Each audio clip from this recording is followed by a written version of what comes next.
통일부 장관 지내신 정동영 민주당 상임고문 모셨습니다. 어서 오십시오. 반갑습니다. 네, 전주에서 늦었네요. 네. 시청자분들께 산골에 눈이 너무 많이 와서. 시청자분들께서 많이 기다리셨습니다. 아이고 죄송합니다.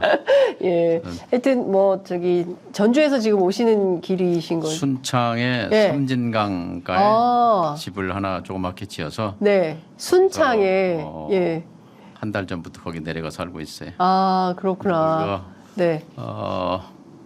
대한민국에서 눈이 제일 많이 오는 지역 중에 하나예요. 예. 예. 아 그렇구나. 그럼 계속 눈이 지금 많이 쌓여 있죠. 눈 네. 쌓인 것을 네. 막 헤치고 오신. 아이고 고생 많으셨습니다. 저희가 예. 강원도 비슷해요. 예. 순창이 강원도하고 비슷합니까? 동쪽은 산지거든요. 예. 아 그렇구나. 순창하면 고추장밖에 하는 게 없어가지고 고추장. 네. 그렇습니다. 축하합니다. 네. 우선 유튜브가 뜨고 있다고. 아 오늘 제목이 불편한 인터뷰 하니까 아니. 이게 굉장히 긴장되네. 아니요, 저희가 세상에서 가장 편안한 인터뷰인데, 예, 그 제목만 그렇습니다. 전주에서 출마하시는 겁니까? 준비하고 있습니다. 준비. 순창에 사시는 더라 혹시 순창에서 출마하시나요? 뭐 그런 얘기도 있는데요. 네. 거기는 제가 서울에서는 제가 50년 이상은 안 살겠다고 서울 와서 생각을 했기 때문에 네. 올해가 서울 탈출 50년 만에 서울 탈출한 해가 됐어요. 그래서 얼마 전에 고등학교 동창들 서울에서 송년회 하는데 네. 너희들 여기 서울에서 뭐 하고 있냐 내려가라 그런 얘기를 했는데 좀 썰렁했어요. 그분들은 다 지금 서울에 계신 거고요. 그렇죠. 이제 시골 내려간 사람이 별로 없어요. 왜 꼭 지역으로 가야 된다고 생각하십니까? 50년 이상 서울에서 살면 안 되는 저는 뭐 원래 촌놈이죠. 산골에서 태어났기 때문에 그런데 아침에 일찍 눈을 뜨면 서울에서는 할 일이 없어요. 이 아파트 거실에서 바라보이는 건 맞은편 아파트 벽이잖아요. 근데 마치 서대문 구치소 있었던 생각이 나요. 네? 그러니까 뭐 이 갇혀 있다는 느낌인데 시골에서는 그 이른 아침에 동트는 그 여명 네. 그걸 매일 아침 아주 황홀해요. 해가 떠오르는 장면을 매일 보니까. 아, 네. 그러니까 서울하고는 전혀 다른 그런 아침을 매일 맞이하고 계시는 이런 상황인데 정치가 별거 아니더라고요. 거기 보니까. 그러십니까? 정치에서 완전히 멀어져 계신 느낌을 제가 살짝 봤습니다. 최근 발표된 여론조사를 보니까 현역인 김성주 의원에게 살짝 뒤지기는 하는데 출마를 하게 된다면 사실상 지금 그 재선에 김성주 의원과 세 번째 맞대결을 하게 되는 거다라는 언론 보도가 나오고 있습니다. 사실상 경선이 본선이다. 이런 평가도 나오는데요. 좀 어떻게 준비를 하고 계시는지 궁금합니다. 그렇죠. 사실 호남 선거는 민주당 경선이 본선이죠. 네. 그래서 유권자들이 또 불만도 있어요. 왜냐하면 경선이라는 게 이제 꼭 좋은 사람을 좋은 사람들을 뽑아내는 장치이기도 하지만 기득권의 벽이기도 하기 때문에 이제 저 같은 경우는 물론 이제 이름도 알려져 있고 하니까 불이익이 없지만 신인들한테는 이제 진입 장벽이 높은 거죠. 경선에. 그래서 뭐 신인들 가산점도 주고 그러는데 좀 더 파격적으로 신인들을 우대할 필요가 있다고 생각합니다. 네, 지금 전주에서 4번. 그렇죠. 네, 그리고 2007년 대통령 후보. 저 기억이 납니다. 그때 하얀 셔츠 이렇게 걷어붙이고 연설하셨던. 그래서는 뭐 아픈 기억인데요. 뭐 제가 할 말이 없죠. 능력이 부족해서 떨어졌으니까요. 예.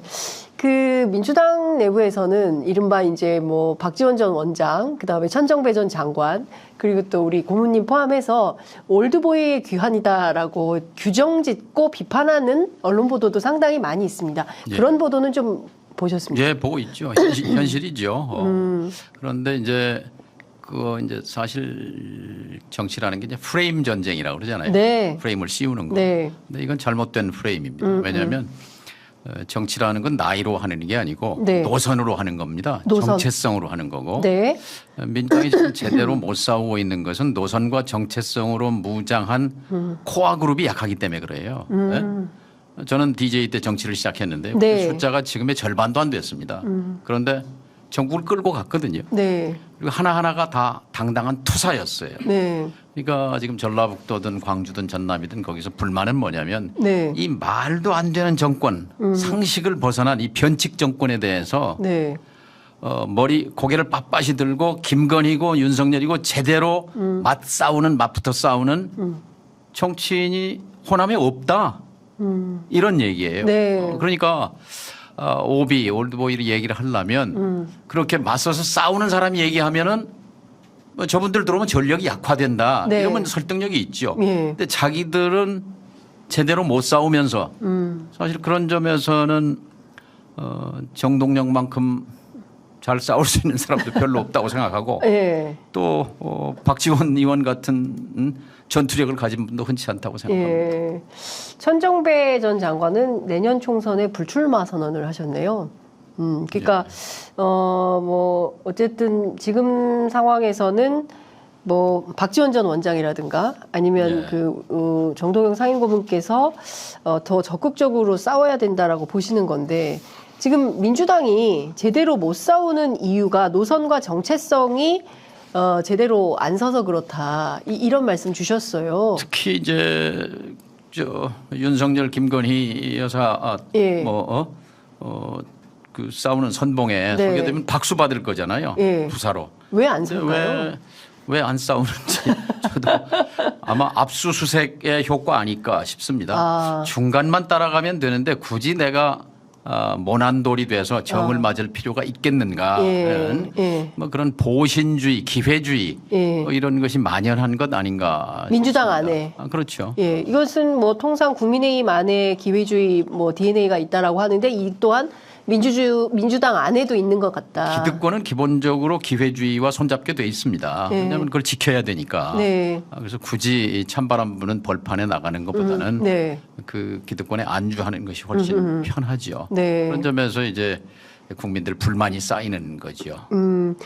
지금 보면 민주당의 가장 큰 문제가 제대로 싸우지 못하는 게 이유라고 보십니까? 아니면 윤석열 정권의 어떤 그 계속된 검찰의 수사 때문에 대표가 사법 리스크에 쌓여서 운신조차 할 수 없다. 사법 리스크 그러는데요. 네. 이거는 서울에 보면은 그게 뭘로 군사 반란에 성공합니까?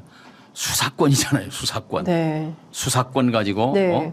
이 보안사에 그 계엄사령관을 잡아들이면서 이제 정보와 통신을 장악하면서 네. 군사 반란을 일으키게 되는데 지금 이 정권은 검찰 수사권 가지고 이 나라를 요리한다 말이에요. 예. 근데 민주당도 거기에 틀에 갇힌 것 같아요. 지금 대표적인 희생자가 이재명 대표 아닙니까? 예. 아니 국민의 세금으로 월급 받는 검사를 60명, 80명씩 몇 년을 2년을 투입해서 그거 직권남용이고 검찰권 남용이죠. 네. 이거 고발해야 하는 처벌해야 할 네. 대목입니다. 예. 그런데 그걸 전제로 그것이 그냥 합법적인 절차인 것처럼 용인한 바탕 위에서 사법 리스크 그러는데 네. 숲을 봐야죠. 이 정권의 속성. 네. 저는 이제 이 정권이 연성 파시즘, 연성 파시즘. 부드러운 독재. 예. 사실 검찰권 가지고 지금 검사가 2,100명인데 네. 그 중에 지금 전면 배치한 게 136명이거든요. 차출해서 방통위원장 예. 최근에 임명한 것까지. 이 검사 집단 한 줌 가지고 대한민국을 요리할 수 있다는 건 착각이거든요. 네. 근데 여기에 맞서서 민주당이 제대로 그 실체를 본질을 파고들고 네. 깨뜨리지 못하는 건 좀 안타깝습니다. 예. 그 말씀 주신 대로 민주당이 스스로 떨쳐 일어나지 못하는 가장 큰 이유가 압수수색 때문이다라고 말씀을 주신 그런 건데 것도 영향을 미치지 않았을까? 왜냐하면 뭐 돈봉투 가지고 뭐 현역 의원들 소환 조사도 한다고 하니까 전반적으로 보면 검찰권 수사권을 가지고 당신 뭐 이러면 캐비넷 열 거야 뭐 이런 말은 안 하지만 그런 어떤 두려움과 공포 속에서 스스로 주춤주춤 자기 검열하고 뒤로 물러서는 뭐 이런 상황이 아니냐 이렇게 진단을 해 주신 걸로 들리는데요. 많은 언론들은 이제 세대론적 접근을 하고 있는 것 같습니다. 50세 한동훈 위원장이 뭔가 보수혁명 같지는 아니더라도 보수를 좀 바꾸기 위해서 온 건데 그에 비해서 민주당은 뭐 운동권 그다음에 낡은 기득권 프레임 뭐 이 안에 있는 거 아니냐. 이제 그렇게 비교들을 많이 하는데요. 세대 교체의 핵심은 나이 교체가 아니라 세계관 교체여야 한다고 생각합니다. 그러니까 지금 무당층이 많잖아요. 그건 뭐냐면 국민의힘이 가고자 하는 길, 그 생각과 민주당의 지금 대안이 되고자 하는 노력, 이게 둘 다 지금 만족하지 못하는 분들이거든요. 그러니까 민주당이 정확하게 네. 하방 아래로 내려가서 네. 정말 먹고 살기 힘들고 물가고의 금리에 이렇게 환율에 시달리는 국민들을 말은 민생 그러는데 네. 시원한 맛이 없잖아요. 뭐 좀 가려운 데를 그러니까요. 긁어주고 하는 이런 것이 없어서 이번에 이제 처음으로 김건희 특검 이거는 70% 국민이 이 거부권 행사하면 안 된다. 이렇게 네. 70% 여론이라는 거는 이거는 100% 지지나 마찬가지예요, 사실. 이제 이거를 이제 지난 4월달에 네. 그 신속 처리 안건을 걸어서 이제 내일이죠. 내일입니다. 내일 모레인데 이런 것들 이게 여러 뭐 많잖아요. 네. 뭐 최상병 특검도 있고 이런 거에서 좀 더 시원한 모습을 네. 좀 보여줄 필요가 있다고 생각합니다. 시원한 모습을 보여줘야 된다라는 그것이 세대 큰- 교체보다도 네. 국민들이 지금 선거는 시대 정신이잖아요. 네. 뭐를 뭐로 원하느냐, 하느냐. 뭐를 원하느냐, 뭘 네. 갈급하게 예. 지금 구하는가라는 것인데 과연 한동훈 박수 치면서 야 그래 50세 오니까 쉬운 살이니까 잘할 거다 이게 아니라 한동훈의 세계관이 윤석열의 세계관과 어떻게 다른가 이걸 국민은 꿰뚫어 보고 있다고 봅니다. 네. 그러니까 경적 상대를 우습게 보면 절대 안 되죠. 네. 뭐 언론의 포커스가 그쪽에 맞춰지니까 네. 그걸 주의 깊게 봐야 되지만 예. 과연 한동훈으로 대표되는 그 세계관 네. 또 노선 또 끌고 가고자 하는 뭐 비전 뭐 이런 게 있는가 있다면 어떤 건가 네. 윤석열과 어떻게 다른가 예. 윤석열 대통령과 예. 뭐 이런 것이 핵심이기 때문에 민주당에서도 네. 진단을 그러면 한동훈 50살이니까 40살 내세우면 이것이 되는 예. 국면은 아니라고 예. 생각합니다. 어제 한동훈 장관 이제 뭡니까 취임사를 발표하는 뭐 그것을 막 방송사들이 다 생방송을 해서 생방송 예. 했는데 혹시 보셨습니까? 못 봤습니다. 네. 그러면 그 메시지 내용이 어떤 건지도 못 보셨겠네요. 예, 뭐 기사로는 좀 보셨을 것 같은데 예, 전반적인 메시지 내용은 뭐 운동권과 민주당과 이재명 대표를 타겟으로 하는 내용이었습니다. 근데 뭐 이제 그렇게 해서 싸움의 어떤 대상이나 적으로 규정하고 이제 민주당을 막 공격하는 이런 양상인데 그에 비해서 민주당은 조금 대응이 이렇게 좀 점잖거나 무기력하거나 뭐 여당 야당이 바뀌었어요. 아, 그래요? 그러니까 야당이 상당히 전투적이에요. 네. 여당이 전투적이고 여당이 오히려 막 몰아붙이고 네. 야당은 지금 신사 모드인데 이거 다시 제자리로 와야죠. 네. 지금 뭐 어떻게 싸워야 된다고 윤석열 보십니까 민주당이? 정부가 하는 것에 대해서 그러니까 한번 불독이죠. 한 번 물면 끝까지 승부를 봐야 되는 거죠. 네. 지금 어질러 놓은 일이 한두 가지입니까? 네. 예를 들면 9.19 군사합의 파기에 대해서 민주당이 제대로 대응했습니까? 그냥 이렇게 흘러가는 겁니까? 한반도의 평화 문제가 평화 파괴가 민주당이 무슨 그런 점에서 저는 좀 불만이 네. 있어요. 네. 그러니까 국정에 지금 전 분야별로 어질러 놨잖아요. 윤석열 정부가 그렇죠. 어질러 놨죠. 예. 근데 하나하나에 대해서 전부 그 태스크포스를 만들어서 끝까지 물고 늘어져서 예. 국민들이 그걸 지금 눈여겨 보고 있는 거거든요. 네. 말씀 주신 대로 사실은 지금 뭐 다 헤아릴 수 없을 지경으로 전 분야의 뭐 정치, 경제도 마찬가지고요. 경제 같은 경우는 지금 어느 뭐 지역에 계시니까 사정이 더 심각하다는 내용을 알고 계실 텐데 뭐 식당 운영하시는 분들, 뭐 자영업자들, 그리고 또 GDP가 또 하락하지 않았습니까? 이거 IMF 이후 처음이다라는 평가가 나오고 있고요. 그리고 경제 지표가 계속 하락합니다. 그러니까 3% 성장률에서 지금 1.5%, 1.3%까지 잠재 성장률 이하로 떨어진 거죠. 예. 지금 그런 상황이 계속되고 있고 사실은 도처에서 국민들이 정말 물가가 너무 비싸가지고 점심 한 그릇 사 먹기가 아니 요새는 돈 10,000원 가지고 뭘 할 수가 없어요. 서울에서는. 그래도 최소 20,000원은 있어야 밥 먹고 커피 마실 수 있는 수준이 되거든요. 근데 그에 비해서 월급을 하나도 안 오른단 말이죠.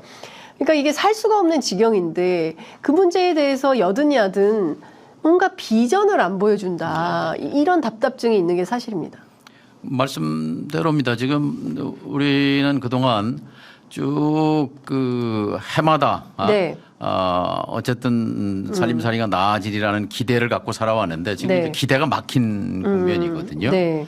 그러니까 사면 초과 절벽, 그러니까 저출생에다가 네. 저성장에다가 고물가에다 고금리에다가 뭐 옴치고 뛸 수 없는 네. 여기서 뭔가 야당이 정책적으로도 활로를 좀 제시하면서 근데 그런 비전 노력이 부족한 것은 이번에 그러니까 22대 총선에서 네. 그런 그 경제 정책과 관련해서도 대한민국에 얼마나 많은 전문가들이 있습니까? 네. 그런 전문가 그룹으로 민주당이 정권을 잡으면은 저분들이 저 경제 정책을 맡아서 하면은 훨씬 이 윤석열 정부의 팀보다는 나은 면면들이 네. 포진해 있구나. 뭐 대단히 참 죄송한 말이지만 지금 민주당에 네. 이 경제통으로 누구누구가 있다라는 걸 제가 잘 모르겠어요. 상임 고문님께서도 잘 누가 네, 경제통이 가령 이재명 정권이 됐을 때 누가 경제 총수를 하지라는 그런 면면이 22대 총선에서 좀 가시화됐으면 좋겠다라는. 네. 근데 사실 얼마 전에 이제 불출마 선언을 한 초선 의원들이 있지 않습니까? 그래서 아깝죠. 그러니까 초선 의원들은 지금 불출마 선언을 하고 더 이상 이런 정치 해봐야 의미가 없겠다라고 포기하고 나가는 국면. 그것이 굉장히 아픈 대목이죠. 네. 그러니까 민주당에서 희망을 발견하지 못했다라는 것은 그건 굉장히 신호가 나쁜 신호예요. 빨간불이에요. 네. 그래서 저는 이런 부분은 대표가 직접 1대1로 만나서 뭐 고충도 듣고 그리고 다시 격려도 하고 해서 진짜 안 하겠다는 분이 진짜입니다. 네? 그렇잖아요. 네. 하겠다는 분 중에도 물론 진짜가 있지만 굉장히 이건 저 민주당으로서는 아픈 신호고. 전반적으로 보면 고모님께서 보시기에는 민주당 이대로는 안 되겠다. 도저히 그냥 볼 수가 없어서 나라도 출마를 해서 민주당을 좀 바꿔야겠다. 이런. 저는 딱 하나입니다. 민주당이 제대로 해야 정권이 바뀌고 정권이 바뀌어야 한반도 평화 프로세스가 다시 돌아간다라는 겁니다. 네. 5년 윤석열 5년에 이어서 한동훈 5년을 꿈꾸는 거잖아요 지금. 네, 그렇죠. 근데 이거는 5년 지옥도 끔찍한데 우리 국민들이 용납하지 않을 겁니다. 그런데 문제는 대안이에요. 대안. 네, 그러면 이번에 22대 총선은 대안 그룹을 형성하는 겁니다. 한반도 평화의 문제, 평화 체제의 문제, 북핵 문제, 외교 안보의 문제에 관해서는 어떤 대안 그룹이 준비돼 있고 경제 정책과 관련해서는 어떤 대안이 있고 또 한국 사회에 지금 이 병목 교육이잖아요. 교육혁명과 관련해서 문재인 정부 때 5년 아무것도 안 했어요. 윤석열 정부 뭐 합니까? 지난 20년 동안 교육에 대해서는 누구도 손 못 댔거든요. 노답입니다. 노답. 박정희 정권 때 중학교 무시험, 고등학교 평준화 이후에 시스템 개혁이 없어요. 지체됐거든요. 그것을 해낼 사람이 하기 때문에 그런 개혁 그룹이 포진돼야 한다. 국민의힘과 생각이 다르고 또 비전이 다르고 그걸 실행할 수 있는 실행력을 갖춘 경험을 갖춘 그런 인물들을 지역구급 비례대표 간에 다수 포진시키는 것 이것이 이번 선거의 제일 중요한 대목 아닐까 이렇게 생각합니다. 네, 상임 고문이시니까 사실은 대표하고 만나서 이런 문제들에 대해서 협의나 토론이나 논의나 이런 것들을 많이 하셨을 것 같은데요. 워낙 바쁜 분이라 제가 가끔 뭐 통화는 합니다만 이재명 대표하고 뭐 통음을 한 적도 있어요. 한참 연초에는 그래서 뭐 격려도 하고 뭐 고통스러운 뭐 얘기도 듣고 했습니다만 아무튼 제가 옆에서 보면 아유 나 같으면 견딜 수 있을까 할 정도로 좀 힘들어하시네요. 어떤 면에서 보면 한 면은 담금질이고 연단이고 인간적으로 감당하기 힘든 그런 이 시련과 고통을 또 이겨내면서 또 정상적으로 이 당무 처리를 해야 되고 선거를 준비해야 되고 하는 두 가지를 병행하는 것이 참 힘들겠다. 예. 나 같으면 저거 해낼 수 있을까 하는 그런 생각이 들죠. 사실 제가 이제 취재하면서 민주당 이제 주요 보직자들 만나보면 이재명 대표 지금 번아웃 상태다라는 얘기를 종종 듣습니다. 그러니까 대단한 에너지예요. 대단한 네, 에너지. 견디기 힘들 정도의 어떤 뭐 재판만 하더라도 진짜 감당하기 힘든 수준의 내용이 많이 있고 당무해야지, 지역 살펴야 되지, 뭐 너무 일이 많아서 사실상 지금은 좀 자신감이 생긴 것 같아요. 왜냐하면 어쨌든 그 단식 이후에 네. 그 이제 족쇄로부터 좀 풀려났잖아요. 그리고 우리 국민들도 네, 그동안 그렇게 압수수색하고 털고 불러가고 했는데 네, 돈 받은 거 없지 않냐? 받은 거 없다. 네. 뭐 무슨 시장이고 단체장들 정책적인 사인하고 결제한 거 이걸 갖고 얼고 매는 것은 국민들도 다 구분하거든요. 그렇죠. 예, 그 정도는 뭐 다 국민들이 알고 있죠. 그렇기 때문에 그 단식 전과 후에 제가 느끼는 네. 직접 소통하면서. 예. 다릅니다. 우리 일반 시민들이 네. 예? 이른바 사법 리스크라는 거에 네, 대해서 네. 이미 그건 뭐 벗어난 거다라고 생각하는 사람들도 지지자 중에 꽤 많고 예. 물론 뭐 반대파는 여전히 뭐 거기에 목을 메고 있는 거지만 네. 국민은 다르죠. 근데 이 흐름은 좀 어떻게 민주당에 워낙 오래 계셨으니까 원칙과 상식이라는 모임을 만들어서 4명의 의원들이 지금 이재명 대표를 상당히 압박을 하고 있지 않습니까? 이것은 정치적으로 올바릅니까? 정치적으로 좀 잘못이 있습니까? 어떤 정당에나 이견 그룹은 있긴 마련이죠. 네. 이견 그룹. 근데 이제 그 DJ 때도 김상현 네, 의원님이 이제 그 반기를 들고 뭐 이쪽에서 보면 반기고 비판 그룹이었고 예. 굉장히 불편해하셨어요. 예. 옆에서 뵀을 때도 그러나 큰 틀에서는 하나로 갔거든요. 큰 틀에서는 뭐 정대철 선배 같은 경우도 정발련이라고 예. 쇄신 그룹 같은 거 활동을 해서 좀 DJ 대통령 총재께서 좀 불편해하고 했는데 어쨌든 큰 틀에서는 하나였거든요. 네. 그렇게 봐야 되죠. 이견 그룹은 뭐 있는 거다, 당연한 거다. 근데 이낙연 신당은 그럼 어떻게 보세요? 명분이 없죠. 명분이 없다. 예. 정치적으로 그럼 잘못된 선택입니까? 그러니까 뭐 할 것 같긴 한데요, 신당을. 네. 그러나 적어도 호남의 국간에서 보면 네. 호남에서 성공할 가능성은 별로 없어 보여요. 이낙연 신당이 호남에서 성공할 가능성이 그러나 이제 물론 그 2016년에 저도 개인적으로는 정치적 오점입니다. 네. 안철수 씨하고 손잡고 국민의당으로 제3당을 해보려고 하는 네. 그런 욕심이 앞서서 그때는 성공했어요. 물론 그런 가능성이 뭐 없다고 볼 수는 없죠. 그때 안철수 신당이라는 게 2월 달에 나왔으니까 아직은 뭐 1, 2월 민심의 흐름을 봐야 되겠습니다만 그러나 지금 우리 국민이 원하는 것은 윤석열 정권의 이 폭주를 멈추게 해달라는 것인데 강서구청장 선거에서 한 방 얻어맞으니까 그렇죠. 홍범도 장군 저 동상 이전도 어물어물하고 좀 이렇게 됐잖아요. 올해 안에 뭐 결판을 낼 것 같더니 이런 것처럼 결국은 철퇴는 선거거든요. 그러면 선거에서 윤석열 정권의 폭주를 막는데 이낙연 신당이 어떤 기여를 할 수 있을까? 이게 안 맞거든요. 응? 그래서 저는 신당이 무슨 역할을 할까요? 그러니까요. 저는 이준석 신당이 역할을 할 것 같아요. 차라리 이낙연이 아니라 이준석이 역할을 할 거다. 이준석 신당이 저는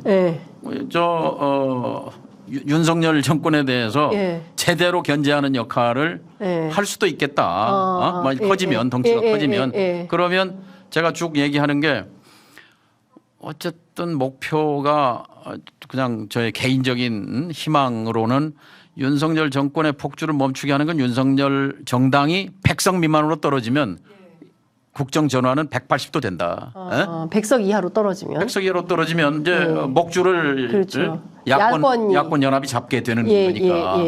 그러면 주권자가 국민인데 국민의 말을 듣지 않으니까 국민들이 철퇴를 내리는 거는 선거를 통해서 윤석열 정당을 100석 미만으로 꺾어라 라는 거죠. 거기에 이준석 신당은 역할을 할 것 같은데 이낙연 신당은 거기에 배치되죠. 그 언론인 생활도 함께 하셨죠. 예, 뭐 같이 출입차를 나간 건 아닌데 네. 뭐 비슷한 연배죠. 그리고 정치도 같이 하셨죠. 예, 정치는 제가 이제 4년 먼저 왔나요? 근데 어쨌든 뭐 언론, 정치 이제 거의 뭐 동년배로서 함께 쭉 지나온 저는 넘어지고 엎어지고 꽃길도 있었지만 자갈길과 낭떠러지로 떨어지기도 했는데 우리 대표는 뭐 그런 경험은 없었던 것 같아요. 그러니까 그 꽃길만 걸었던 건가요? 뭐 그렇게 넘어지고 자빠지고 그런 거 기억은 없는데.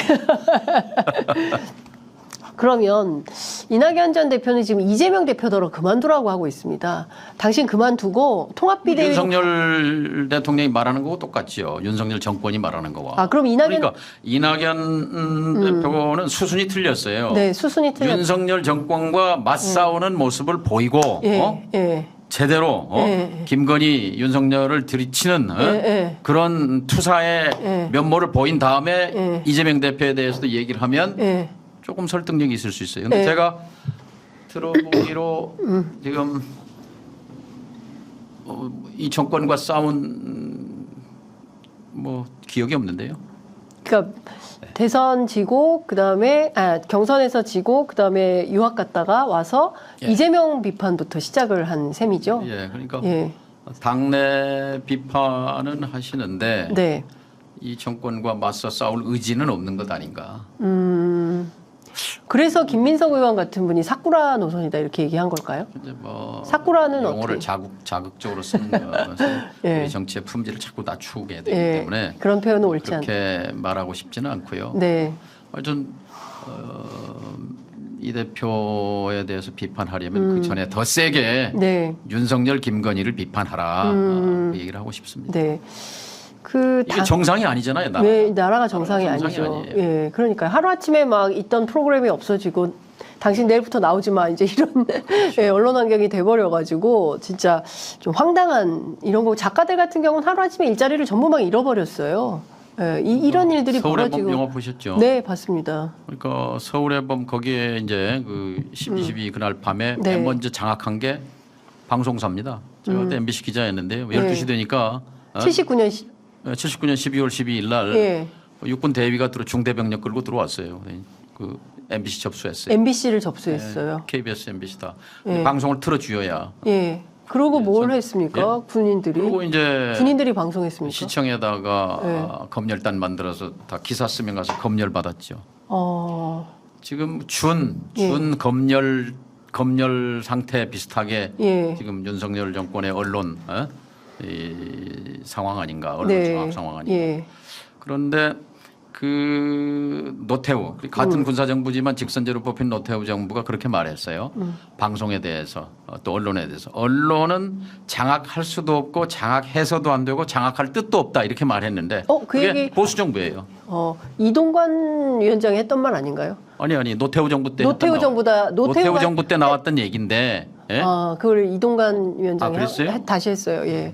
근데 그건 이제 진심이 아니고 그냥 그 레토릭으로 말로만 한 것이지. 지금 뭐 장악하려고 KBS에 KBS 그렇게 하고 있지 않습니까? MBC 마찬가지로 시도하고 있고. 진짜 그러면 이 정도 상황이면 야당 대표인 이재명 대표를 중심으로 해서 전 국민적 저항운동 이런 게 있어야 되는데 그렇죠. 근데 되게 조용합니다. 이 현상은 좀 어떻게 보십니까? 그러니까 지금 마침 총선이 기다리고 있기 때문에 우리 국민들은 지금 준비되어 있다고 생각합니다.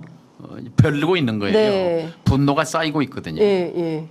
아니 뭐 언론 장악뿐만이 아니라 홍범도 장군 그 역사 왜곡부터 이념 논쟁부터 시작해서 최상병 박정훈 대령 사건하며 9.19 합의 파기하며 뭐 열거할 수가 없잖아요.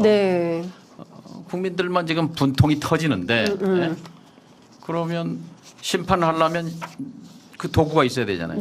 민주당이 그 도구인 거거든요. 심판 도구거든요. 민주당이 제대로 서야 하는 것이고 진영을 제대로 갖춰야 하는데 거기서 지금 이낙연 신당 같은 것은 바람직하지 않은 거죠. 바람직하지 않다. 알겠습니다. 뭐 그럼에도 불구하고 당내에서는 이런 여론이 있습니다. 뭐 어쨌든 제가 반대 입장에서 질문을 드리는 건데요. 이재명 대표가 현재 당대표인데 조금 더 설득을 하고 모시는 노력을 해야지 너무 좀 소극적인 거 아니냐. 집 앞에 찾아가라. 박지원 전 원장은 이제 그런 제안도 하셨는데요. 근데 또 이재명 대표 측 취재를 하면 어떤 말씀을 하시냐면 전화도 잘 안 받고 만날 뜻이 없어 보인다. 이낙연 대표가. 그리고 심지어 이제 기류의 김대중 그 영화 VIP 시사 때도 결국에는 언론 인터뷰를 이유로 해서 2시에 오지 않고 저녁 7시 선택을 해서 따로 엇갈리게 한 거 아니냐. 이제 이런 얘기도 합니다. 양측의 이런 주장이 엇갈리는데 이거 어떻게 풀어야 됩니까?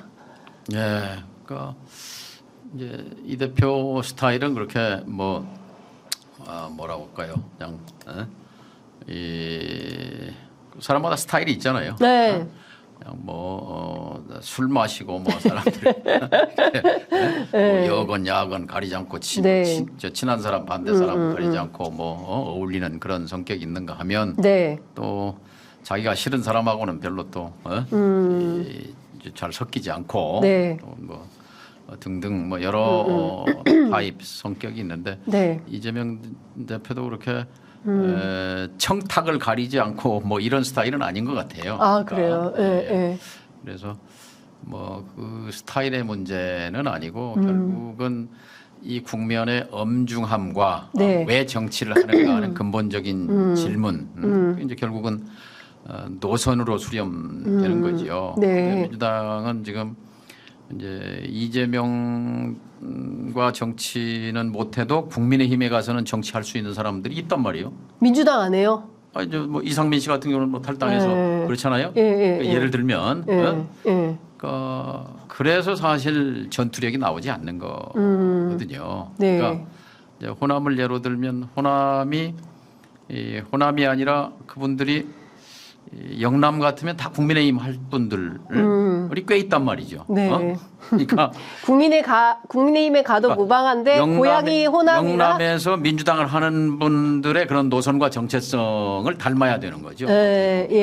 그런 분들로 어쨌든 수도권이든 호남이든 그게 이제 노선인 거예요. 다른 쉽게 비유를 하면 이제 그게 이제 크게 봐서 잣된 거죠.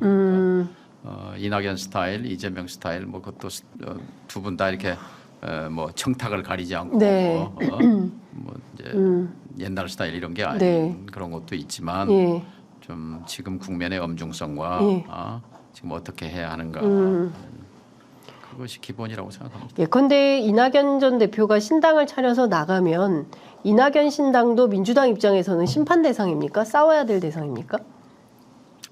고민스럽게 되는데요. 아직 가정법을 할 때는 아닙니다만 가능하면 함께 할 수 있도록 최선을 다해서 노력해야 할 시간이죠. 한 2월 말. 1월 말까지. 2월 말 정도까지. 2월에는 이미 창당에 들어가 버릴 테니까요. 네. 2월에 창당해도 선거가 가능합니까? 안철수 신당이 그때 2월 달에 창당했어요. 2월 안철수 초에. 신당이. 그러니까 아직 시간이 한 달 정도 남아 있고 선거 때 한 달은 평소에 1년, 2년입니다. 그러니까 많은 일들이 일어날 수 있기 때문에 아직은 좀 지켜봐야 된다라는 노력해야죠. 접점을 찾아서. 알겠습니다. 지금 제가 이제 호남 얘기 좀 해볼게요. 그러니까 영남에서 이준석 전 대표 같은 경우는 영남 정치인들 향해서 이제 살찐 고양이라고 공격을 합니다. 근데 그와 비슷한 게 호남 정치인들도 민주당에서는 비슷한 상황 아니냐 이제 이런 비판도 있는데요. 실제로 호남 정치인들의 어떤 혁신과 개혁을 요구하는 목소리가 호남 지역사회 안에서 있는 것도 사실이고요. 늘 보면 심판 여론이 높지 않습니까? 그렇지만 이게 잘 안 돼요. 이미 앞에서도 드렸는데요. 이제 이런 얘기들을 해요. 가령 옆에 이제 충청 지역의 시장, 군수, 단체장이나 국회의원들은 늘 그 임기 동안에 뭔가 업적을 만들어야 성과가 있어야 이 다음에 된다 이거예요. 그런데 이제 전남북은 호남은 경선만 통과하면 되는 거거든요. 그렇죠. 그러니까 단체장이든 의원이건 4년 내내 제일 관심 갖는 건 경선 통과예요. 그래서 권리당원 확보하고 조직 관리하고 그래서 철옹성을 쌓는 거. 그러니까 이제 그러면 이제 지역 주민들은 불만이 쌓이는 거죠. 결국 주민들이 이제 불쌍하게 되는 거죠. 말은 시민과 국민과 뭐를 외치지만 실제의 정치적 동기는 이제 사적 동기인 건데 네. 이게 이제 대통령제에서도 사적 대통령제라는 게 있거든요. 이 프라이빗 네. 프레지던시. 네. 윤석열 대통령이 딱 거기에 해당하는 건데 이 권력을 주머니에 넣고 사사로운 물건처럼 쓰는 거란 말이죠. 국회의원도 비슷한 거죠. 네. 이 국회의원이라는 것도 권력이라면 권력인데 네. 이것은 기본이 공이거든요. 공적인 가치. 예. 공의 가치와 사회 가치. 그래서 예.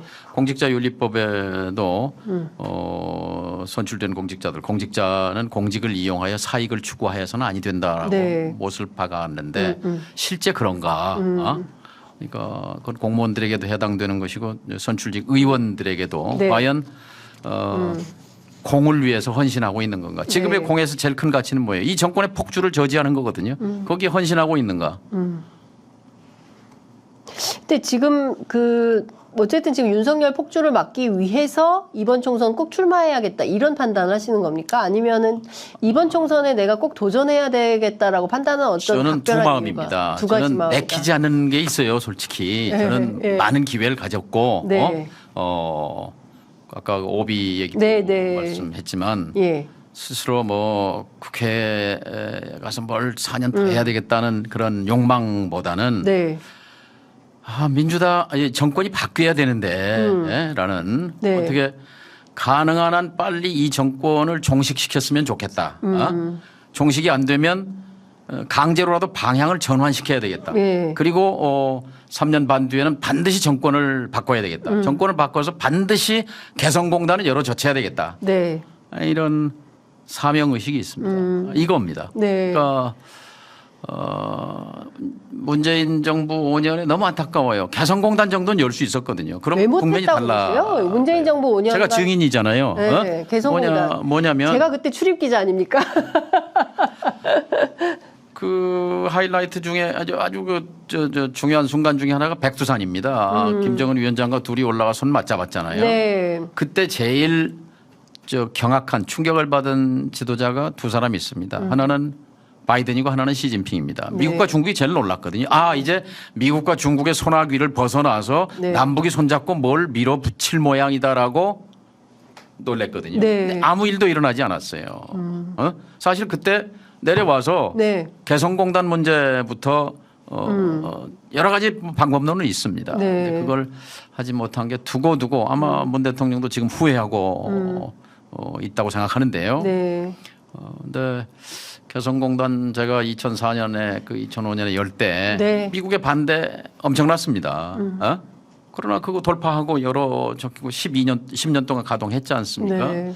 그냥 개성공단은 공단이 아니라 평화의 안전판이고 네. 이 한국형 통일 방안이고 네. 우리 민족의 비전인 거거든요. 그런데 저는 이것이 이렇게 쓰러지게 놔둔다는 것에 대해서 너무나 마음이 아픕니다. 그래서 제가 다시 기회가 주어진다면 네. 그런 일을 하고 싶은 제가 이재명 대표한테 그런 얘기했어요. 당신 제발 좀 대통령 좀 되라. 그래서 네. 예. 내 원도 좀 풀어주고 예. 그다음에 날 좀 이거 하나 시켜주라. 예. 한반도 평화체제 특사 네. 임명하면 내가 미국 중국으로 뛰어다니면서 예. 사자회담 좀 만들어 보고 싶다. 예. 예. 그래서 북미 수교로 예. 가는 거 예. 그 트랙을 다시 좀 만들고 싶다. 예. 이런 사람이 하는 건데 예. 그 일보 전까지 갔는데 다시 되살려야 되지 않겠는가. 네. 그리고 그 일은 자만인지 모르지만 나만큼 잘할 사람이 없을 것 같으니까 나 꼭 그거 좀 시켜달라고 얘기했고 예. 그러셔야죠. 예. 그런 얘기까지는 들었습니다. 평양 특사는 굉장히 많은 분들이 평양 특사 말고 평화 체제. 평화 체제 네? 특사. 평양 특사는 그거 하고 싶은 생각 없어요. 예. 근데 지금 존 케리가 기후 변화 특사 하지 않습니까? 예. 이제 민주당 정부를 네. 그건 공화당 때도 했죠. 오바마 때 시켰나요? 근데 정말 이제 남북 문제는 또 국제 문제화돼 있기 때문에 네. 미국을 설득하는 문제가 있고 네. 중국과 소통해야 하고 네. 러시아, 일본을 동원해야 하는 그런 문제가 있어서 예. 저는 성공의 경험이 있지 않습니까? 예. 제가 육자회담에 예. 9.19 공동성명을 만든 네. 생생한 예. 경험을 갖고 있고 또 개성공단을 뚫어낸 경험을 예. 갖고 있어서 예. 그걸 다시 한번 돌려야 되겠다 그런 열망을 갖고 있는 거죠. 여기에 포커스가 있군요. 네, 사실은 저는 이것 그것에 때문에 대해서 욕심이 있습니다. 예, 이것을 근데 참 너무 아쉽게 됐습니다. 다른 거 다 떠나서 문재인 정부 때 전 두 가지는 될 거라고 생각했습니다. 예. 남북 관계하고 예. 검찰 개혁 두 가지는 꼭 성공할 거라고 생각을 했는데 할 말이 많죠. 많은데 저는 첫 단추를 잘못 꿰었다고 봅니다. 문재인 어떻게 정부에서. 보면은 이낙연 총리가 첫 단추였어요. 이낙연 총리가 첫 이낙연 총리가 첫 단추가 아니라 예. 첫 단추는 사실은 연합정부였어야 합니다. 통합정부였어야 합니다. 그랬으면 이 촛불혁명이 혁명으로 불릴 수 있는 제도화의 길을 갔겠죠. 네, 촛불혁명의 제도화. 그러니까 300명 중에 78% 232명이 이 박근혜 탄핵의 가표를 눌렀거든요. 네. 민주당이 132명이고 100명이거든요. 나머지가. 네. 국민의당이 38명, 한나라당에서 네. 62명이 가세했거든요. 예. 그 사람들이 한나라당을 탈당했지 않습니까? 네. 그러면 여기와 손잡고 그러니까 230명 연정을 꾸렸으면 뭐든지 하잖아요. 230명이면 80% 의석인데 네. 그리고 촛불을 네. 1,700만 명이 뒷받침하고 있는데 네. 교육혁명 할 수 있죠. 정치혁명 할 수 있죠. 헌법 바꿀 수 있죠. 이낙연 총리보다 훨씬 큰 가치가 있었는데 네. 저는 왜 안 됐다고 보세요? 그러니까 누가 권력 독식이죠. 우리끼리 해먹자라는 거죠. 말하자면. 문재인 대통령과 우리끼리라는 소위 얘기하는 그 친문 참모들이죠. 세력. 386 권력이죠. 386. 그래서 네. 결국 386 권력 아닙니까? 저 청와대를 둘러쌌던 것이 이제 문 대통령을 정점으로 해서. 네. 근데 그것이 아니라 권력을 나눴어야죠.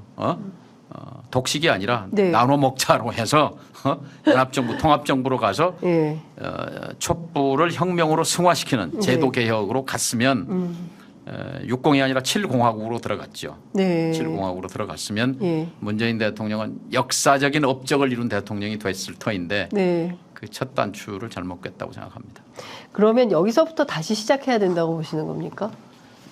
네, 저는 통합정부론자입니다. 통합정부론자. 예. 작년에 비화입니다마는 작년에 또 안타까운 고비가 있었어요. 작년에. 예. 작년 선거잖아요. 대선 예, 대선. 22년. 네. 이재명 후보의 신년 기자회견문을 제가 공덕동에 조그만 팀이 있었어요. 네. 이재명 대표팀? 이재명 대선, 대표의 대선 양해에서 여러 팀이 있었는데 예. 거기서 기자회견문을 만들었습니다. 예. 신년 기자회견문. 예. 예. 그게 통합정부론입니다. 어. 그래서 이 대표가 이 후보가 읽고 오케이 했습니다. 이거 좋다. 당에서 얘기한 유능한 경제 대통령 컨셉보다 네. 소확행 이거보다 예. 예. 이게 낫다. 좋다. 예. 그래서 억셉트를 했어요. 근데 좀 안타까워요. 송영길 대표가 사고 쳤어요. 송영길 대표가요? 어떻게 사고를 쳤어요? 근데 이 송 대표가 그걸 받고 그거를 예. 리크한 거죠. 다 미리 연말에 이제 우리는 통합정부론으로 간다. 예. 통합정부로 간다 해서 뭐 언론 인터뷰도 하고 다 해서 산통이 깨져버렸어요. 참 안타까운 일인데 그러고 이제 40일 뒤에 통합정부론이 살아납니다. 명동성당에 이제 가서 기자회견하고 네. 통합정부. 근데 40일 시점 이미 타이밍을 놓친 거죠. 타이밍을 놓쳤어요. 연초에 그때 그리고 0.73% 차로 진 거죠. 갔으면 예. 그때는 안철수 씨가 1위 붙었을 겁니다. 아. 연말에 참모들 통합정부론으로 갔으면 안철수 대표가 그렇죠. 저쪽이랑 단일화를 하는 게 아니라 그렇죠. 민주당이랑 단일화했을 거다. 이쪽으로 왔죠. 그러면 제가 선거 결과가 그쪽 캠프 얘기를 나중에 들었어요. 네. 그러면 선거 결과가 바뀌었죠, 당연히. 그래서 그게 변곡점이었는데 그때 선대위에 참여했던 원내 의원들이 일제히 반대했습니다. 무슨 통합정부론이냐?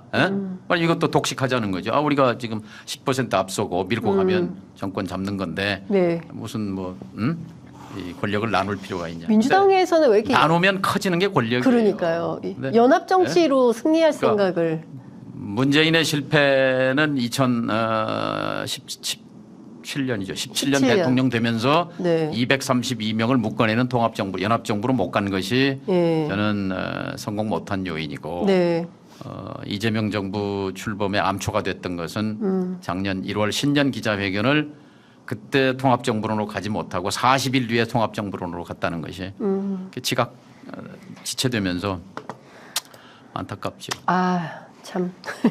그래서 다시 네. 다시 어쨌든 찾아와야죠. 네. 다시 찾아와야죠. 예. 근데 어쨌든 제가 국회의원 하나 되고 안 되고 그게 문제가 아닙니다. 근데 꼭 이런 일은 국회의원 아니어도 하실 수 있는 거 아닌가요? 아, 그런데 제가 이 대표한테 그런 얘기는 했어요. 내가 작년에 원내에 있었으면 0.7%는 도와줬을 거다. 0.7%는 무슨 얘기냐? 네. 통합정부로 관철했죠. 그때. 네. 예. 그랬으면 국면이 달라졌죠. 예.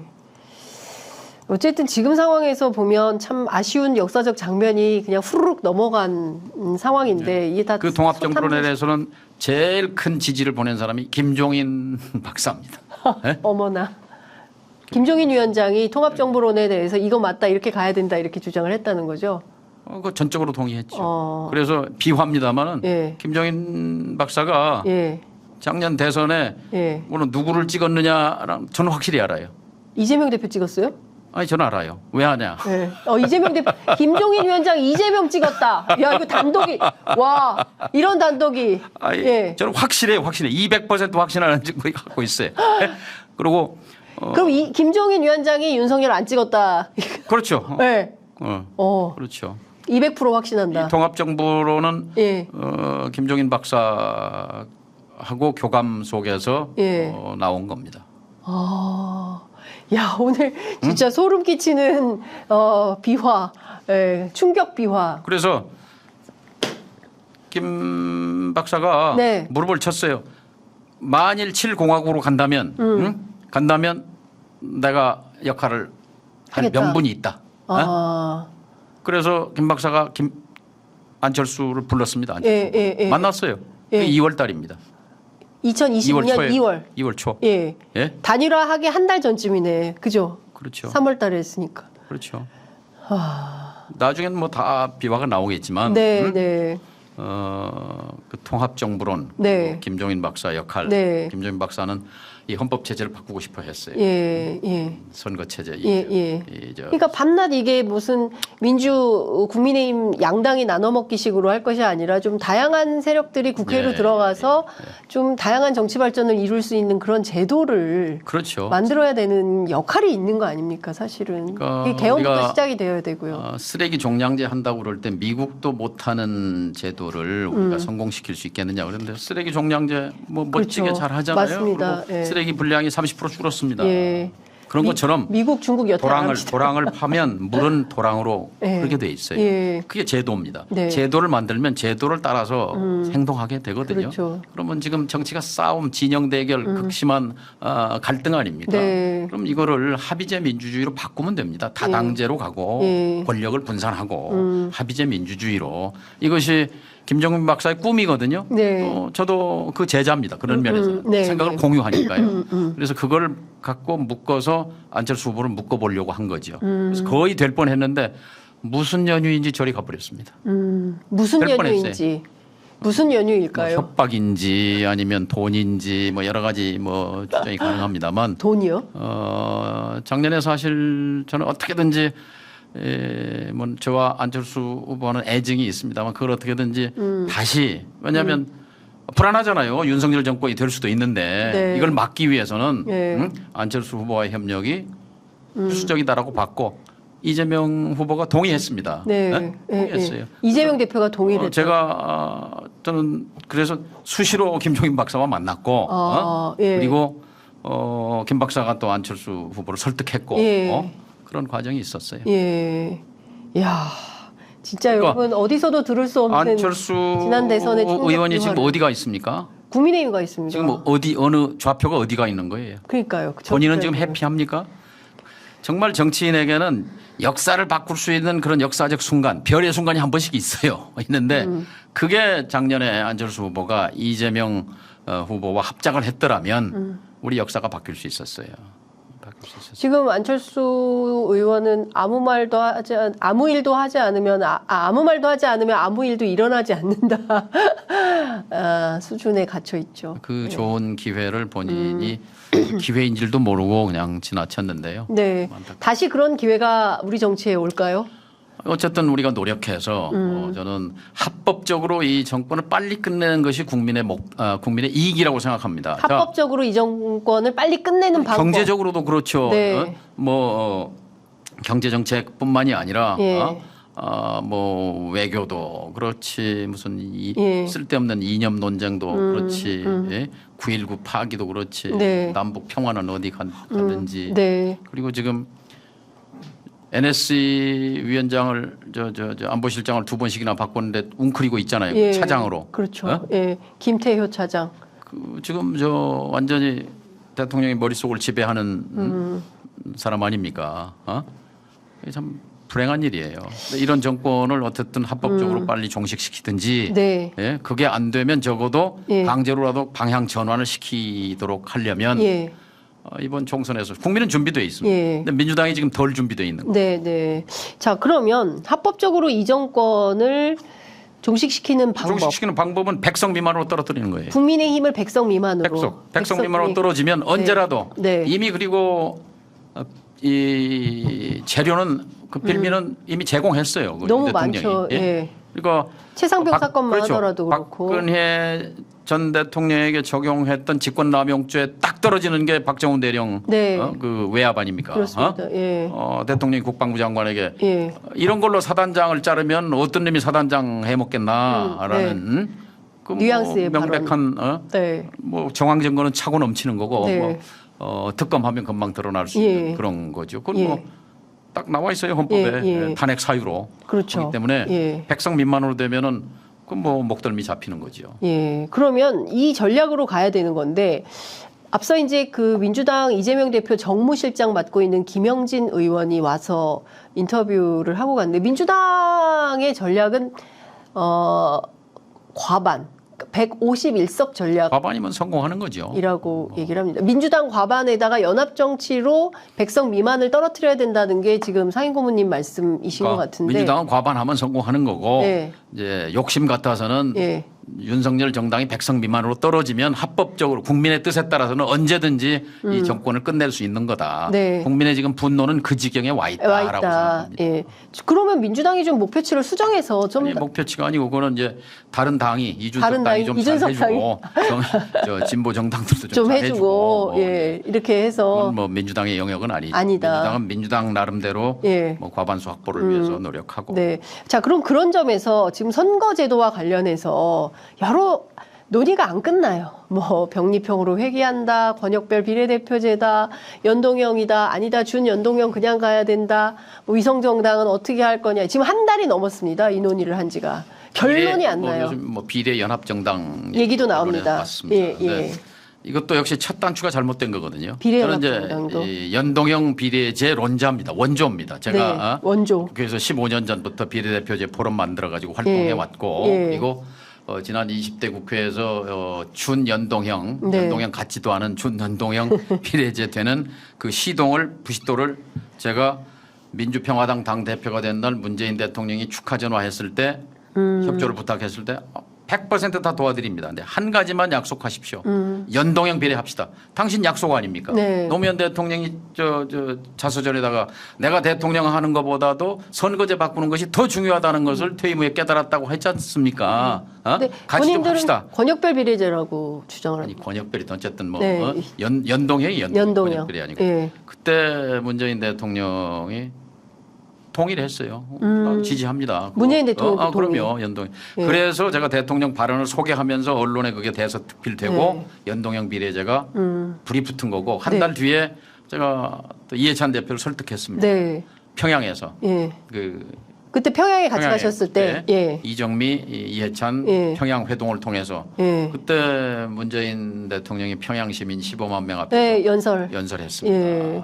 핵 없는 한반도, 핵무기 없는 한반도, 핵 위협 없는 한반도를 만들어서 후손들에게 물려줍시다. 아주 참 명장면이었어요. 네.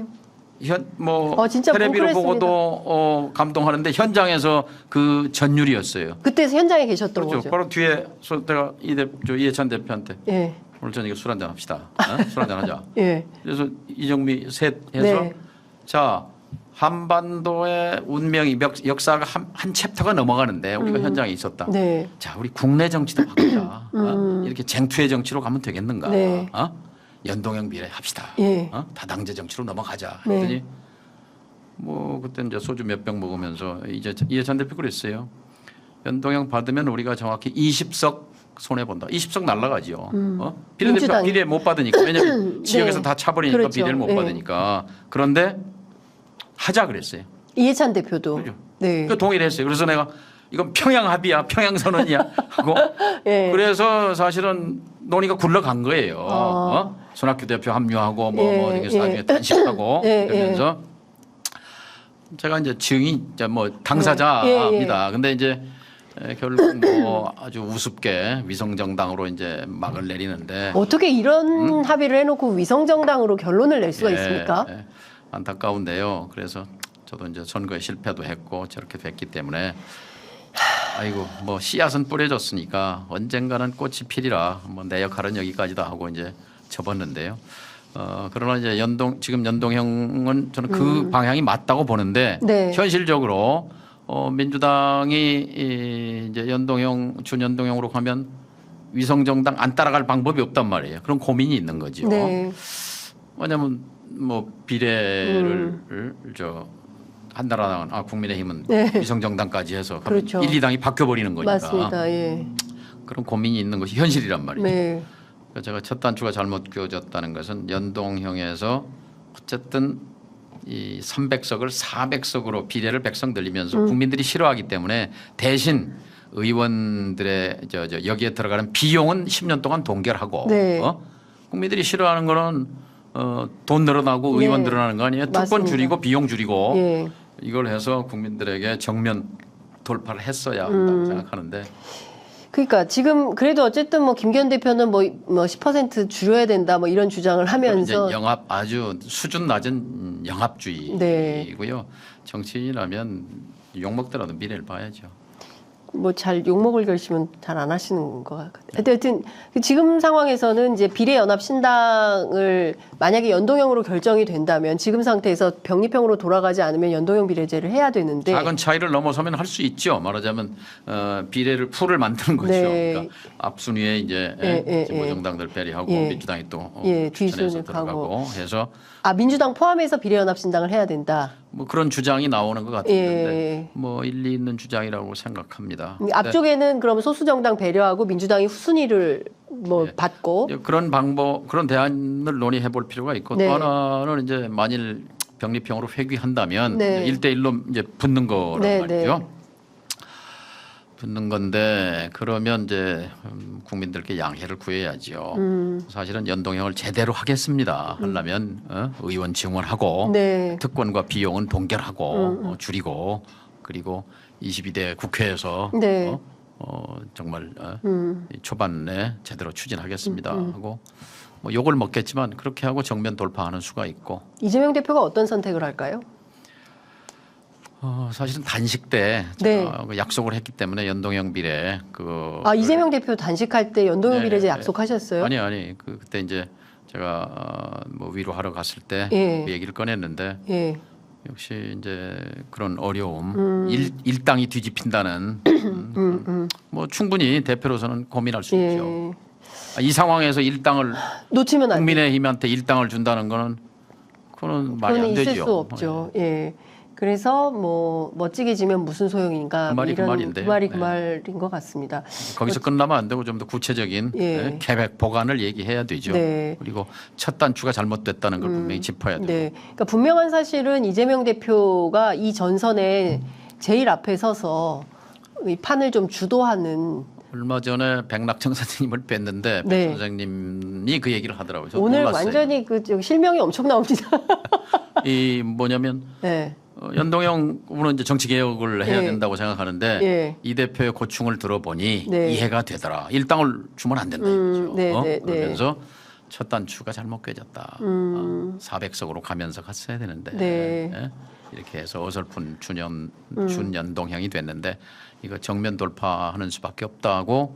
그래서 지금 시민사회에서 연동형 주장하는 분들하고 좀 결이 다르더라고요. 네. 그렇군요. 어쨌든 이 문제는 뭐 저희가 뭐 거의 날마다 다루고 있기 때문에 지속적으로 팔로우하면서 좀 다뤄보도록 하겠습니다. 정치 현안 좀 여쭤볼게요. 뭐 김건희 특검법이야 뭐 제론의 여지가 없으니까 굳이 꼭 하시고 싶은 꼭 하나는 얘기하고 싶어요. 우리가 자본시장, 자본주의 경제를 하잖아요. 시장 경제 하는데 기본을 철저하게 지켜야 되는 거예요. 그렇죠. 기본은 뭐냐? 미국에서는 징역 100년입니다. 150년입니다. 네. 매도픈가 무슨 뭐 사건 있었잖아요. 네. 징역 150년. 네. 그러니까 주가를 조작해서 자본시장 질서, 기본 질서를 교란한다. 네. 이거는 최대 형벌로 다스리는 거예요. 네. 근데 우리는 지금 뭐 형법에 뭐 징역 3년, 5년 뭐 미지근한데요. 네. 근데 지금 그 공범이 유죄 판결 받았잖아요. 네. 그 무슨 저 통정 매매라고 네, 합니까? 통정 매매. 그거 주고받은 180건 중에 네. 지금 한 절반 가까이가 48번인가를 자기가 직접 거론. 30%인가가 김건희 예. 여사 의혹이 제기되는데 이거 특검 안 하면 뭘 특검합니까? 그리고 이거 주가 조작 범죄는 대통령이 앞장서서 이건 근절해야 한다고 해야 되는 건데 가족도 예외가 없다. 이렇게 나와야 마땅한 거죠. 네. 근데 거부권 행사는 이걸 거부권 행사한다고 하고 특히 한동훈 뭐 비대위원장이 뭐 악법 어쩌고 그러는 것은 이거는 지금 결국 윤석열의 세계관이나 그 시장관이나 뭐 정의관이나 똑같은 거죠. 내 편은 예외고 상대방은 엄벌이고 그건 뭐 옛날 군사 독재 시절하고 뭐가 다릅니까? 그토록 문재인 정부를 비판했던 내로남불을 본인들이 지금 하고 있는. 내로남불이란 말로도 이제 너무 약하다. 안 되죠. 내로남불이 아니라 이거는 이건 뭐라고 할까요? 정말 말로는 법치주의라고 말하는데 이분들은 그 법치라는 거는 자신들의 권력 행사를 위해서 쓰는 도구 개념이지 수단 개념이지 정말로 보편적인 일반 원리로서의 법치를 얘기하는 것 같지 않아요. 네. 오늘 오전 10시부터 김홍일 전 국민권익위원장, 지금은 방송통신위원회 위원장 후보 인사청문회가 열리고 있는데요. 일단 좀 이분이 과거에 BBK 검사였고, 그리고 이명박 전 대통령에게 훈장도 받았습니다. 그래서 여러 가지 뭐 이러저러한 논란이 있는 분인데, 이 정부에선 처음으로 뭐 정부 기관장이 막 겸직하는 사태도 있고 했어요. 권익위원장 하다가 다시 모자 벗고 쓰고 갑자기 또 이렇게 방통위원장을 맡게 되고 도대체 이게 무슨 일인가, 어안이벙벙한 이런 상황인데, 그때 BBK 시절이 대선 후보 시절이었기 때문에 누구보다 그 사건을 잘 알고 계시다고 꼭 하시고 싶으신 말씀 있다고 주셨습니다. 트라우마가 있어요. 김홍일이라는 이름 석자에 대해서. 진짜 트라우마가 있으세요? 어떤 겁니까? 김홍일 의원은 김대중 대통령 장남인데 그러네. 저하고 친했죠. 근데 같은 이름을 가진 검사가 한 번은 나와서 이거 2007년 8월이에요. 박근혜 후보가 고발을 해서 이명박 씨가 주가 조작했다. 지금 김건희 주가 조작이나 이명박 주가 조작이나 같은 거예요. 주가 조작 혐의가 있다. BBK. 근데 이제 필사적으로 BBK는 나와 상관없다라고 이명박 씨는 빠져나가려고 한 거고 검찰이 조사를 해보니까 BBK가 제3자의 것으로 보인다 이렇게 제3자라 하면 이명박이에요. 여기서 제3자가 이명박. 그러니까 이명박이라고 적시했으면 끝나는 문제인데 제3자라고 검찰식 정치적 용어를 이제 두루뭉술하게 표현했는데 자기들은 알면서 한꺼풀 안 베낀 거죠. 그래서 제3자가 누구냐 누구 거냐 이렇게 된 거죠. 그러다 넉 달 뒤에 12월 달에 김홍일 검사가 또 나와가지고 BBK는 이명박과 관련이 없다. 이명박이 아니다. 맞아요. 이렇게 이제 이명박 씨한테 면죄부를 주었어요.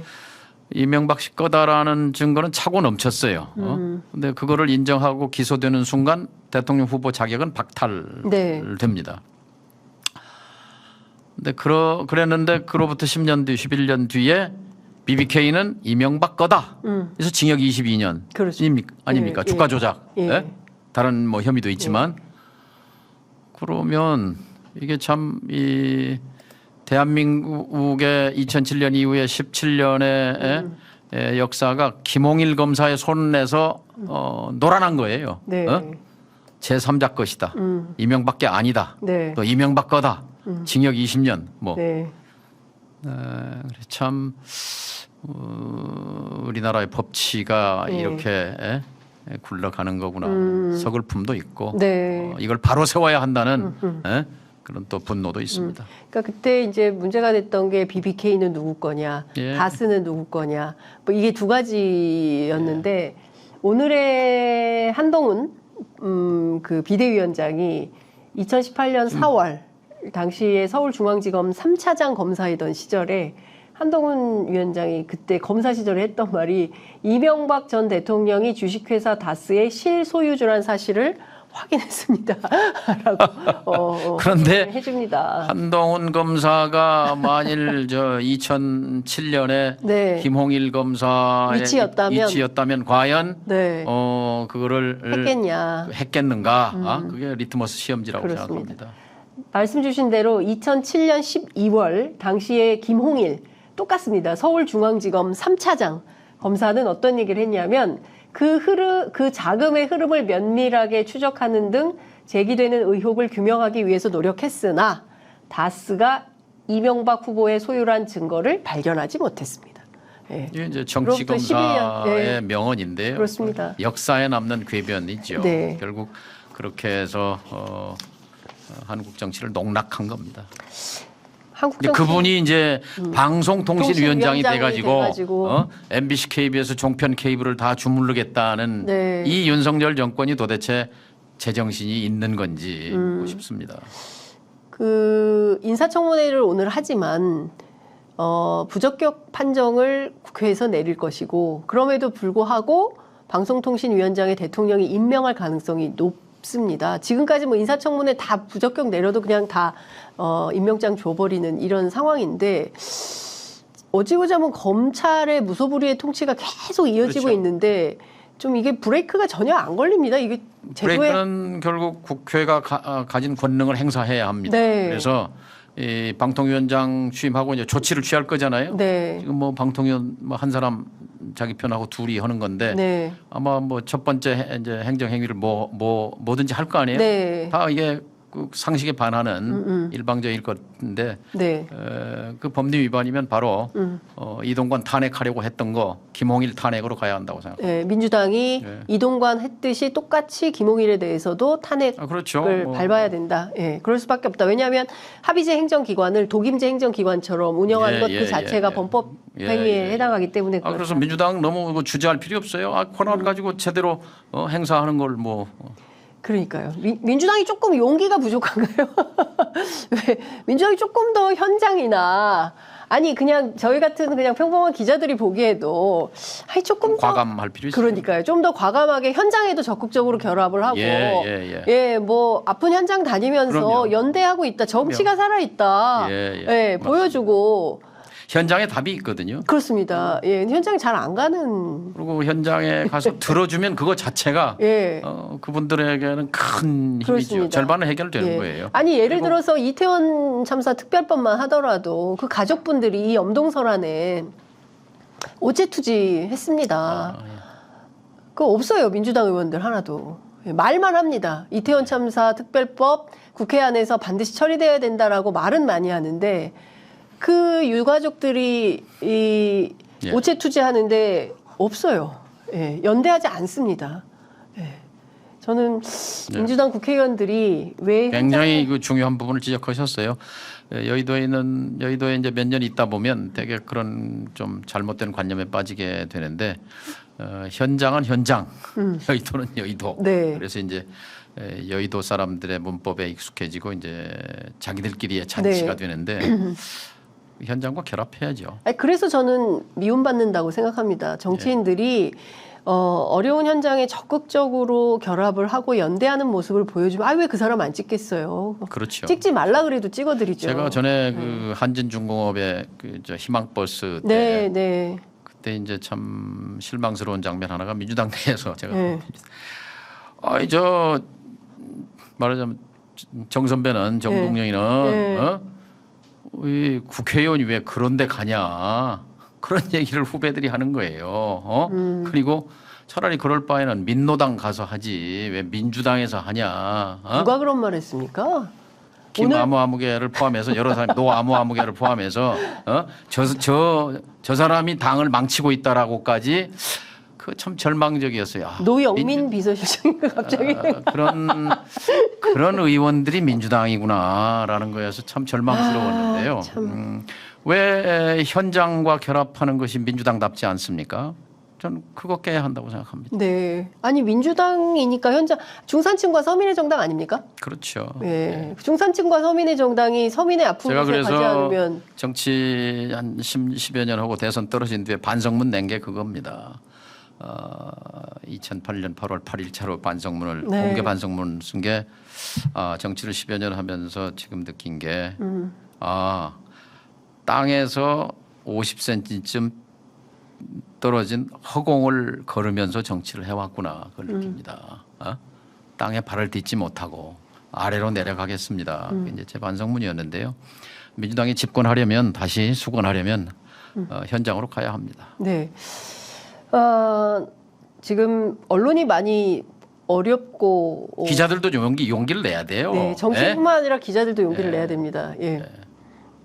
알겠습니다. 저도 물론 전두환 시절에 기자한 것이 굉장히 부끄럽고 뭐 5점이긴 합니다만 그래도 늘 그 가슴 속에 저항의 불꽃, 분노 이런 게 있었어요. 그래서 그 속에서도 그래도 정동영이가 뭔가 고민하는 것 같다는 느낌은 제가 한마디라도 행간 하나라도 뭐 전달하려고 애를 쓴 뭐 물론 지금 우리 후배들이 다 그러겠지만 근데 좀 안타까울 때가 있어요. 좀 지금은 뭐 그렇게 잡혀갈 때도 아니지 않습니까? 네, 제가 그때 어렴풋이 기억나는 게 뭐 보도하면 안 되는 거를 나이트라인인가 12시인가 11시 뉴스에 뭐 그걸 보도했던 일화 같은 얘기를 제가 듣기도 했었습니다. 그 시절에 언론인들이 정말 뭐 쓰면은 잡혀가고 얻어 터지고 이러던 시절인데 그래도 한 주를 보도하기 위해서 애썼던 그런 현장의 선배들의 노력을 후배 기자들이 함께 좀 최소한 기레기라는 말은 안 들었으면 좋겠다라는 생각이 좀 듭니다. 후배님들 뭐 어려움이 있죠. 어려움이 있겠으나 좀 뭐 용기를 내셨으면 좋겠습니다. 네. 이것 좀 끝으로 여쭤보겠습니다. 한반도 상황이 지금 어떻게 돌아가는 건지 좀 너무 엄혹한 상황으로 가고 있고 지금 북중러대 한미일 삼각구도가 계속 고착화되고 있고요. 경우에 따라서는 한미일 삼각동맹 일본이 왜 들어와야 되는지 알 수 없다. 일본이 이제 군사적으로 계속 성장하는 것에 대해서 우리 정부가 오히려 용인하거나 길을 터주는 방식으로 가면 종국에는 육상 자위대가 한반도에 상륙하는 상황까지도 우리가 염두에 두어야 되는 것은 아닌가라는 우려도 있습니다. 어떻게 보십니까? 78년 전에 우리는 해방된 줄 알았는데 그날이 분단의 첫날이었거든요. 이제 22년밖에 안 남았어요. 100년이. 분단 100년이. 그러면 중국은 공산당 창당을 1949년에 하고 2049년에 중국몽 100년이 될 때 세계 최강이 되겠다고 했잖아요. 그러면 우리 한민족으로서는 분단 100년이 됐을 때 적어도 분단 체제를 남북 연합 체제까지는 가야 되지 않겠습니까? 남북 연합. 이게 우리 정부의 공식적인 통일 방안의 2단계에 해당하는 건데요. 그런 목표를 저는 공유할 필요가 있다고 봅니다. 그러면 100년 얼마 안 남았어요. 22년 남았는데요. 그때까지 남북 연합 그 전에 충분히 가능합니다. 사실은 제가 2007년에 저에게 기회를 주셨다면 2007년, 2012년 사이에 남북 연합으로 갔다고 저는 생각합니다. 남북 연합으로 핵 문제는 해결됐고요. 그 시대를 위해서 가야 하는데 윤석열이라는 변칙 정권이 등장한 거예요.